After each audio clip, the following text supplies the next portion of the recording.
For information, nandito po ang lahat ng media. Malalaman po ng buong Pilipinas kung ano po ang ginawa dito sa rally. Kung hindi po nabalik po yung cellphone, i-report ko po dito ang pagnanakaw. Ano bang ginawa, sir? Bamay ko, bamay. Anong ginawa? Ano po, alantayin po natin hanggang di makabalik yung cellphone natin. Pero yung nakawan, sir. Yung pulis po natin nandito, peacefully nag-document, hinablot po. So ganyan po ba ang malayang pamamahayag, may kasamang pagnanakaw?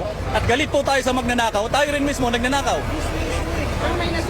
Meron po, may sinuntok po tayo sa mukhang pulis. Pagdating po nila, sinuntok po yung pulis natin sa mukha. Pero bakit daw po sinuntok, sir? Wala pong dahilan.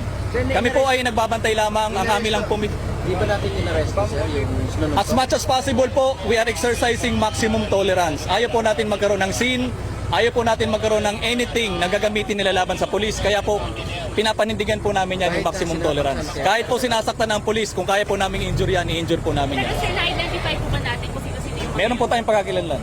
Sir, yung At gagawin po namin ng legal na ofensiba laban sa kanya. Yung nanuntok, sir, nakunan. Nakuha po natin ang mukha ng nanuntok. Pati po yun ang hampas na mga kawayan sa mga pulis. Sir, yung cellphone, papaano siya, sir, nag-display? Yung cellphone po, inaantay po namin na ibalik. Pero nakita po natin kung anong klaseng tao yung mga nag-rally, nagnanakaw din pala. Sir, for the record lang, para clear lang, yung bakit ano yung tubig, ano sa layo? Yung tubig po, kung makita nyo po kanina, sana po nabidyohan nyo kung gaano kalaki yung apoy. Kami po, concerned po kami sa realista, baka may masunog po sa kanila, baka may ma-injury po sa kanila. Kapakanan po nila ang aming iniisip. Kaya po, nag-standby po kami dito ng tubig. Ngayon po, nung Yung mga ano po, nag-apula po ng apoy, kasama po ba yun sa yun po yung ina-apoy? sila po ay ang Bureau of Fire Protection. Okay. Trabaho po nila na mag-apula ng apoy. Permit yung